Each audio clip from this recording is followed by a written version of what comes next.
अस्सलामुअलैकुम dear students. उम्मीद करता हूँ कि आप सब लोग खैरियत होंगे। मैं आपका केमिस्ट्री टीचर फजल अब्बास। बेटा, हम लोग chapter 9 first year class chemistry का सॉल्यूशन का चैप्टर स्टार्ट किया हुआ है। उसमें फर्स्ट 2 लेक्चर मैं आप लोगों को सेंड कर चुका हूँ। आज हम लोग नेक्स्ट लेक्चर 3 जो है वो रिकॉर्ड करने जा रहे हैं। उसमें हमारा टॉपिक है बेटा राउट्स लॉ। एल जो है वो साकिन है इसमें, तो आप लोगों ने इसको बोलना है routes law. Routes law, okay. ये हमारा टॉपिक है बेटा, और इसको हम लोग डिटेल में पढ़ेंगे। मैं सबसे पहले इसके टॉपिक के अबाउट आप लोगों से 1-2 बातें शेयर करता हूँ।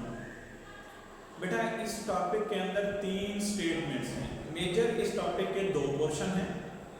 एक पोर्शन को आज हम लोग डिस्कस करेंगे, और जो दूसरा पोर्शन है वो हम लोग नेक्स्ट लेक्चर देंगे, उसमें हम लोग डिस्कस करेंगे।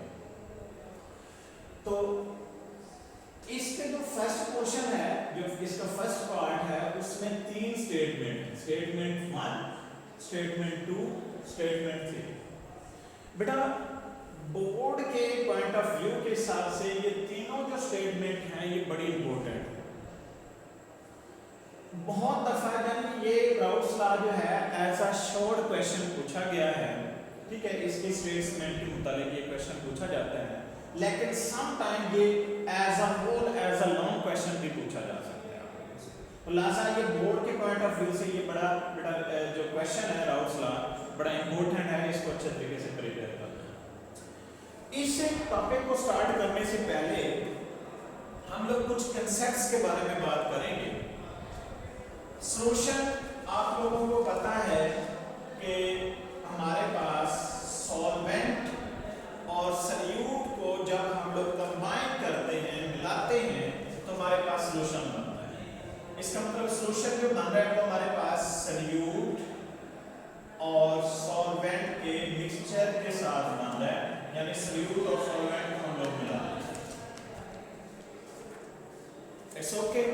जो आज हम लोग बात करेंगे राउट्स लॉ के अंदर, वो भी हम लोग बाइनरी सॉल्यूशन के बारे में बात करेंगे। बाइनरी सॉल्यूशन का मतलब उसके अंदर 2 कंपोनेंट्स होंगे। एक हमारे पास सॉल्यूट होगा एज अ कंपोनेंट, और दूसरा हमारे पास सॉल्वेंट होगा एज अ कंपोनेंट, ठीक है।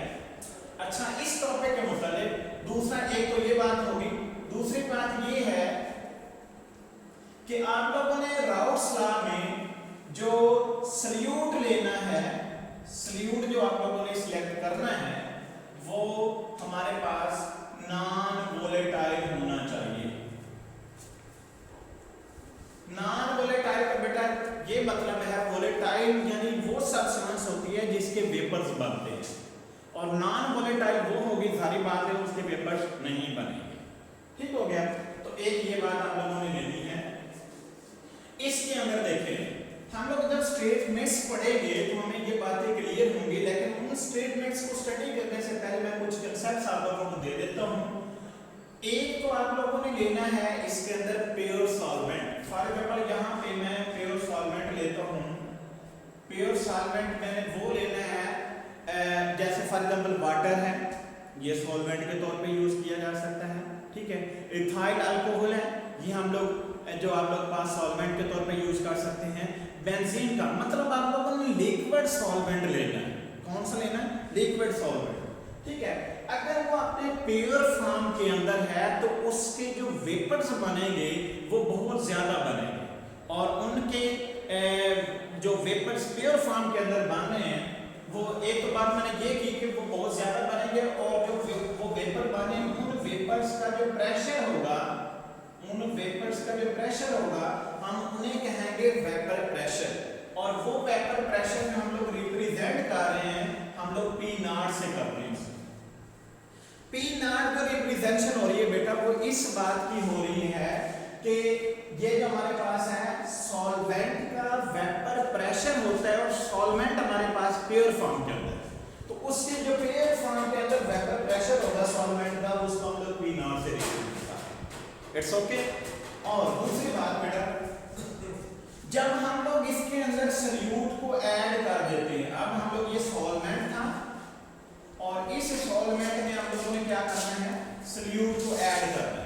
जब सल्यूट को ऐड करेंगे तो सारी बात है कि सल्यूट के ऐड करने से जो सॉल्वेंट की इंटरेक्शन होगी वो सल्यूट के साथ बढ़ेगी, जिसकी वजह से जो हमारे पास इसका वेपर प्रेशर यानी वेपर फिर कम बनेंगे, और वेपर कम बनेंगे तो इसका मतलब वेपर प्रेशर भी कम होगा, तो फिर वेपर प्रेशर जो होता है वो डिक्रीज हो जाता है। तो उस यानी जब आप लोगों ने सल्यूट को ऐड कर दिया है तो फिर जो वेपर्स बने तो उससे हम उनकी जो रिप्रेजेंटेशन होती है उनको हम लोग सिंपल पी से रिप्रेजेंट करते हैं। पी नॉट तब था जब हम लोग पेयर फॉर्म के अंदर वेपर प्रेशर को नोट कर रहे थे सॉल्वेंट के, और पी जो है ये vapour pressure of solvent in a solution है, ये बात याद रखनी है। पी क्या है? Vapour pressure of a solvent in a solution, मतलब सॉल्यूशन तब बना है जब हमने सॉल्यूट को ऐड किया है। ठीक हो गया। दूसरी बात हम लोग इसके अंदर देखेंगे lowering vapour pressure. Lowering vapour pressure दरअसल हमारे पास डेल्टा पी होता है। लोअरिंग वेपर प्रेशर क्या होता है हमारे पास? डेल्टा पी होता है। एक ये बात आप लोगों को याद रखनी है। आगे हम लोग स्टेटमेंट्स में इसको मतलब अच्छी तरह से डिटेल में स्टडी करेंगे। ये डेल्टा पी कैसे आया? डेल्टा का मतलब चेंज है, यानी डिस्क्रिमिनेंट है, यानी फर्क है बिटवीन टू हाई हमारे पास vapour pressure and low vapour pressure. ये बेटा हाई वेपर प्रेशर से मुराद यानी ज्यादा वेपर प्रेशर, और ये हमारे पास क्या होगा? कम वेपर प्रेशर होगा। इन दोनों के फर्क को हम डेल्टा पी से रिप्रेजेंट करेंगे, और डेल्टा पी का मतलब क्या है? Lowering vapour pressure. ओके, अच्छा। नेक्स्ट हम लोग इसमें याद रखनी है बेटा, ये बड़ी इंपॉर्टेंट बात है, हम लोग इस चैप्टर के एंड तक ये बातें डिस्कस करेंगे। अगर मैं किसी चीज को x यानी 1 से रिप्रेजेंट करता हूं तो इसका मतलब ये होगा कि हम लोग जो 1 से रिप्रेजेंटेशन कर रहे हैं वो बात हम लोग सॉल्वेंट की कर रहे हैं। ये चैप्टर के एंड तक आप लोगों ने ये बातें देखनी है। अगर रिप्रेजेंटेशन में बेटा 1 से कर रहा हूं तो आप लोगों ने कहना है कि सॉल्वेंट की बात हो रही है। अगर मैं उसकी रिप्रेजेंटेशन 2 से कर रहा हूं तो आप लोगों ने कहना है कि उसकी बात सल्यूट की हो रही है। It's okay. अब इसका मतलब x जो है, x मैं 1 लिखता हूं। अब मैंने क्या लिखा है? 1, तो इसका मतलब ये सॉल्वेंट है। अगर मैं लिखता हूं x2, इसका मतलब मैं सल्यूट की बात कर रहा हूं। और x क्या होता है ये बेटा आप लोगों ने प्रीवियस लेक्चर में भी स्टडी किया है, इसे हम कहते हैं मोल फ्रैक्शन। ठीक है, मोल फ्रैक्शन ऑफ द सॉल्वेंट 1 से रिप्रेजेंट किया, x1 is the mole fraction of the solvent. अगर मैं 2 से रिप्रेजेंट कर रहा हूं तो वो किसकी बात होगी? वो सल्यूट की बात होगी। इसका मतलब x2 is the mole fraction of the solute. ये कुछ बातें थी और एक पॉइंट रह गया, वो हम लोग आगे डिस्कस करेंगे। वो मैं आप लोगों को बता दूंगा कि ये पॉइंट मैंने छोड़ दिया है, वो जब हम लोग देखेंगे तो तब आप लोगों को मैं बता दूंगा कि ये पॉइंट वहां पर भी मैंने मेंशन करना था। ठीक है, अब हम लोग स्टेटमेंट्स के बारे में आते हैं और इसको डिटेल में स्टडी करते हैं। अगर ये आप लोगों को कांसेप्ट्स याद हो गए हैं तो ये स्टेटमेंट्स देखना और इनको स्टडी करना, इनको समझना कोई मुश्किल काम नहीं है। अब पहली स्टेटमेंट है, वो कहता है बेटा vapour pressure of a solvent above a solution, मतलब सॉल्यूशन की बात कर रहे हैं और सॉल्यूशन में वेपर प्रेशर को रिप्रेजेंट हम लोग किससे करते हैं? P से रिप्रेजेंट करते हैं। सॉल्यूशन में वेपर प्रेशर यानी सॉल्यूट को ऐड करने के बाद जो हमारे पास सॉल्यूशन के अंदर सॉल्वेंट का वेपर प्रेशर बनेगा उसको हम लोग किससे रिप्रेजेंट करते हैं? P से रिप्रेजेंट करते हैं। और यही को कह रहा है vapour pressure of a solvent above a solution is equal to the product of the vapor pressure of a pure solvent। अब pure solvent को हम लोग P से P नॉट से रिप्रेजेंट करते हैं। इस चीज को देखें, एक तो हमारे पास P बात आ गई कि वो कहता है कि vapor pressure of a solvent in a solution, ठीक है, उसको हम लोग P से रिप्रेजेंट करते हैं। This is equal to the क्या क्या कहता है? प्रोडक्ट होगा किन चीजों का? vapor pressure of a solvent and vapour pressure of a pure solvent. Pure solvent को हम लोग P नॉट से रिप्रेजेंट करते हैं। इट्स ओके, ये बात मैंने यहां पर पहले आप लोगों को क्लियर करवा दी है। उसके बाद and the mole fraction of the solvent in a solution, ठीक है, यानी सॉल्वेंट की मोल फ्रैक्शन लेंगे और सॉल्वेंट की मैंने बताया था कि हम लोग उसको फिर 1 से रिप्रेजेंट करेंगे, तो mole fraction of the solvent this is equal to x1। तो अब ये पहली स्टेटमेंट हमारे पास मैथमेटिकली ऐसे कंप्लीट हो जाती है कि हमारे पास वेपर प्रेशर, इसको समझे ये क्या है? P है vapour pressure of the solvent in the solution. This is equal to vapour pressure यानी प्रोडक्ट होगा इन चीजों का vapour pressure of a pure solvent and mole fraction of the solvent in a solution. तो ये हमारे पास पहली स्टेटमेंट जो होती है इसी को हम कहते हैं राउट्स लॉ। इसको हम इस स्टेटमेंट को क्या बोलते हैं? राउट्स लॉ बोलते हैं। ठीक है, अब ये बात होगी। अब हम लोगों ने एक बात हम लोगों ने प्रीवियस भी स्टडी की हुई है कि हमारे पास जब मोल फ्रैक्शन हम सॉल्यूट की मोल फ्रैक्शन प्लस सॉल्वेंट यानी सॉल्वेंट की मोल फ्रैक्शन प्लस सॉल्यूट की mole fraction this is equal to 1। इसकी वैल्यू क्या होती है? 1 होती है। सॉल्वेंट की मोल फ्रैक्शन एंड सॉल्यूट की मोल फ्रैक्शन का जब हम लोग सम अप करते हैं जिसकी वैल्यू क्या होती है? 1 होती है। अगर बेटा हम लोग यहां से x1 की वैल्यू निकालें मैथमेटिकल रूल के मुताबिक x1 is equal to x2, दूसरी साइड पे यहां पे प्लस हो रहा है, दूसरी साइड पे क्या हो जाएगा? -1 माइनस x2। तो ये हमारे पास एक x1 की वैल्यू आ जाएगी यानी mole fraction of the solvent की वैल्यू आ जाएगी। ये वैल्यू बेटा आप लोगों ने इस स्टेटमेंट में इस इक्वेशन में पुट करनी है। अब करें इसमें put P is equal to क्या बन जाएगा?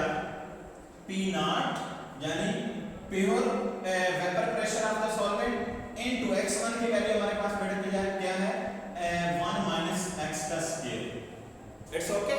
तो अब आप लोगों ने यहां से P नॉट को मल्टीप्लाई करें तो यहां से आप लोगों के पास क्या आएगा? P is equal to P naught 1 के साथ मल्टीप्लाई होगा P नॉट ही आ गया minus P naught x2। It's okay, ये हमारे पास आ गई। अब आप लोगों ने दूसरी एक इक्वेशन ले निकाली। अब ये जो P नॉट होता है ये vapour pressure of a pure solvent है। जब तक हम लोगों ने सॉल्यूट को ऐड नहीं किया था तब हमारे पास वेपर प्रेशर इसकी जो मैग्नीट्यूड यानी ये बहुत ज्यादा होगा। ठीक है, और ये जो हमारे पास P है ये सॉल्यूशन में सॉल्वेंट का वेपर प्रेशर और इसकी वैल्यू फिर क्या होती है? कम होती है जब सॉल्यूट को ऐड कर देते हैं, ये डिक्रीज हो जाता है। अब आप लोगों ने क्या करना है? एक इक्वेशन इस तरह से इसको रीअरेंज करना है कि आप लोग ये साइड जो होगी यानी P naught x plus x2 इसको दूसरी साइड पे ले जाएंगे। ये इधर माइनस हो रहा है, दूसरी साइड पे ये किसको हो जाएगा? प्लस को हो जाएगा। तो अब ये हमारे पास P जो है इधर प्लस को हो रहा है तो दूसरी साइड पे आके माइनस को हो जाएगा। तो हम लोग इसको इक्वेशन को क्या ऐसे लिख सकते हैं? देखिए मेरे बेटे क्या ऐसे हम लोग लिख सकते हैं P naught minus P this is equal to the P naught x2। देखिए हम लोगों ने क्या किया, ये मैक्स ज्यादा मकदार थी इसकी। ठीक है, ये इसकी वैल्यू ज्यादा होती है क्योंकि ये प्योर सॉल्वेंट का वेपर प्रेशर है। इसकी वैल्यू डिक्रीज हो जाएगी बाय एडिंग अ सॉल्यूट। तो अब हम लोगों ने ये चीज उठा के इधर माइनस कर दिया, ये माइनस की दूसरी साइड पे आके प्लस हो गई। तो ये देखिए प्लस हो गई, ये चीज दूसरी साइड पे जाके माइनस हो गई। ठीक है, अब ये इक्वेशन आ गई। अब इसमें ये जो हम लोगों ने फर्क लिया है यानी डिस्क्रिमिनेंट लिया है इसको हम लोग डेल्टा P से भी रिप्रेजेंट कर सकते हैं। Delta P is equal to the क्या बन जाएगा? P नॉट x का स्क्वायर। इसे हम कहेंगे कि ये हमारे पास कोई इक्वेशन है, फर्ज कर लें 1 2 कह लें, 1 इसको 1 कह लें और इसको फिर 2 कह लें। ठीक है, ये हमारे पास इक्वेशन 2 आ गई। अब ये मैंने आप लोगों को ये बताया कि डेल्टा P जो होता है इसे हम कहते हैं लोअरिंग वेपर प्रेशर। क्या बोलते हैं इसको बेटा? Lowering vapour pressure. V dot P से मेरा vapour pressure, lowering vapour pressure बोलेंगे जो कि फर्क आया हमारे पास। ठीक है, अब ये जो आप लोग पास स्टेटमेंट सेकंड स्टेटमेंट आई है यानी ये जो आप लोग पास इक्वेशन आई है ये इस सेकंड स्टेटमेंट की है यानी इसको अब ये एक्सप्लेन करेंगे। अब देखना आप लोग पास वो कहता है कि lowering vapour pressure of a solution, ये यानी डेल्टा P ये lowering vapour pressure of a solution है। This is directly proportional to the mole fraction of the solute. यहां से बेटा देखें अगर इस फैक्टर को हम लोग कांस्टेंट फैक्टर समझें यानी P नॉट यानी इसमें अगर फिर देखें तो ये लोअरिंग वेपर प्रेशर है और लोअरिंग वेपर प्रेशर किसका होगा? एज अ सॉल्यूशन का होगा।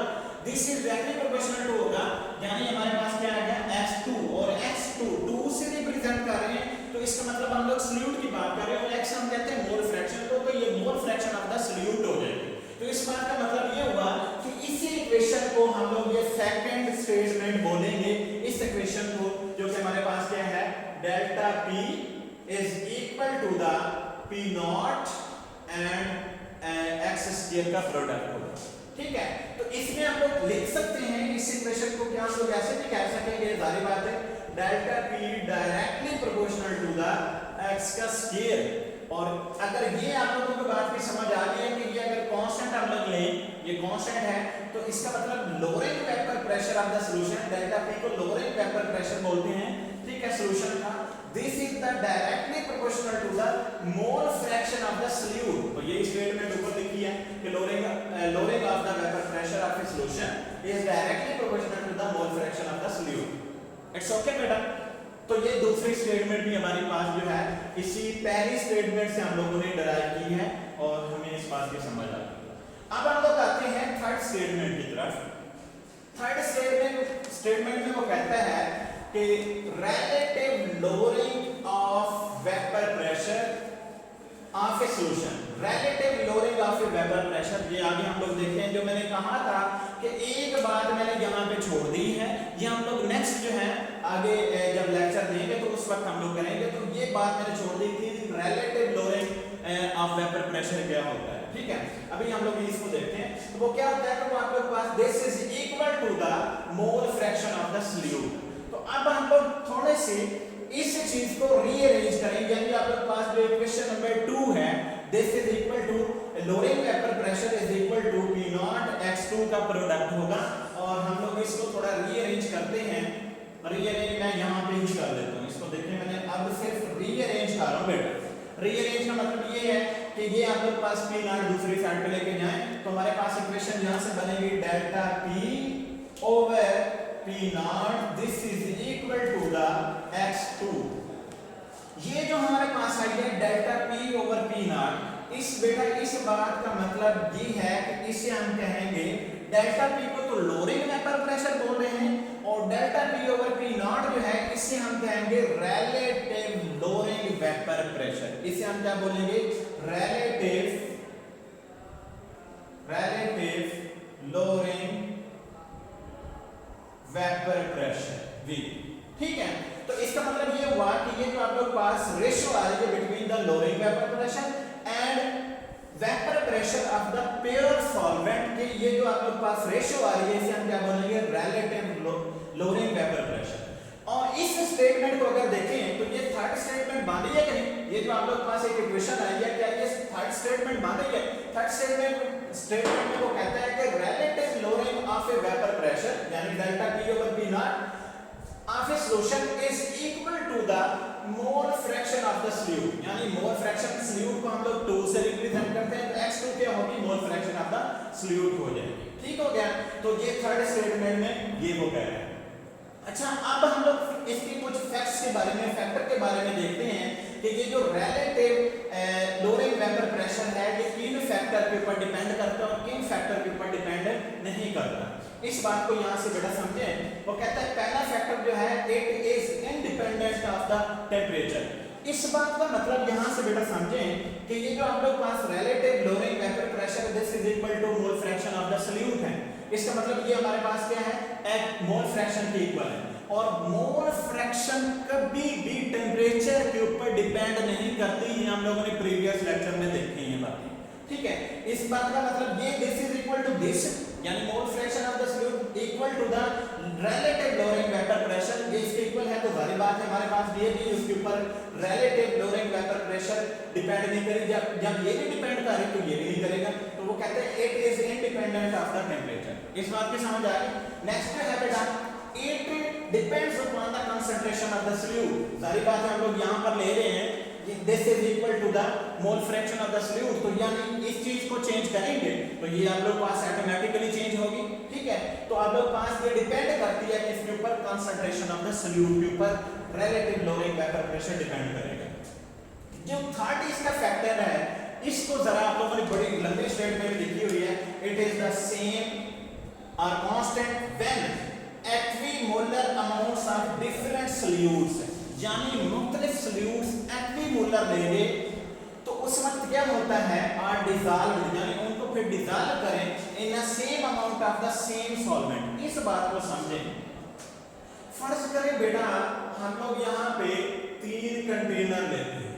ये बेटा मैंने 3 कंटेनर लिए, ठीक है, एक ये, दूसरा ये और ये तीसरा कंटेनर है। तीनों कंटेनर में मैं क्या करता हूं, same amount of same solvent लेता हूं। इस बात को समझिए, same amount of same solvent. इस बात का मतलब क्या है कि एक ही सॉल्वेंट लेना होगा। यहां पर हम लोग लेते हैं पानी को, ले लेते हैं H2O। तीनों में मैंने ले लिया आप लोग पास H2O, और उसके बाद क्या सेम अमाउंट ले लिया है, यानी तीनों का मैंने 1 किलोग्राम ले लिया, यानी 1000 ग्राम ले लिया, ठीक है। और उसके बाद वो कहता हूं, वो कहता है कि आप लोग पास when equimolar amounts of the different solute, यानी यहां पर आप लोग किसी सॉल्यूट को और को ऐड करें, यहां पर यानी उनके मोल्स की तादाद एक जैसी हो। 1 मोल ले लें, 1 मोल कोई सॉल्यूट ले लें, ठीक है, सोडियम क्लोराइड ले लें, ठीक है। यहां पर 1 मोलर आप लोग शुगर ले लें, ठीक है, ग्लूकोज जो होती है, ठीक है। यहां पर आप लोग 1 मोलर जो है उसकी डाल दें, किसी की शुगर कैन की यानी सेक्रोज ले लें, ठीक है, तो आप लोग उसको डाल दें, तो ये हमारे पास एक्विमोलर डिफरेंट सॉल्यूट्स बन गए। तो वो कहता है कि जब आप लोग इस तरह के डिफरेंट एक्विमोलर सॉल्यूट्स ऐड करते हैं सेम टाइप के सॉल्वेंट के अंदर और उनकी मकदार भी जो है वो सेम हो, तो उस वक्त में उनका रिलेटिव फ्लोरिंग वेपर प्रेशर जो होगा वो सेम रहेगा, वो कांस्टेंट रहेगा। इस बात का मतलब ये है। तो आज के टॉपिक में हम लोगों ने राउट्स लॉ की 3 स्टेटमेंट को स्टडी किया है, स्टेटमेंट 1, 2 एंड 3, और हम लोगों ने इसको कंसेप्चुअली स्टडी किया है। बेटा ये टॉपिक बड़ा इंपॉर्टेंट है, इसको अच्छे तरीके से समझिएगा, और जिस बात की समझ नहीं आती है वो मुझसे आप लोग कंसर्न कर सकते हैं, व्हाट्सएप पे वॉइस मैसेज करके आप लोग पूछ सकते हैं। अच्छा, एक बात यहाँ पे एग्जाम से पूछी जाती है, तो सॉरी मैं भूल गया था, मैं जल्दी से स्टार्ट कर बैठा। तो जो राउट्स लॉ है ये हमारे पास FM साइंटिस्ट का नाम है FM राउस, उसने ये राउस लॉ जो दिया था उसने कब दिया इसने, बेटा इसने 1886 में, यानी 1887 में। ये बुक्स के ऊपर 1887 लिखा हुआ है, तो बेसिकली मतलब आप लोग पास 1886 सन में ये दिया गया, ठीक है। तो ये हमारा टॉपिक था आज का, तो बेटा इसको अच्छे तरीके से प्रिपेयर करना है। ओके बेटा, अस्सलाम वालेकुम।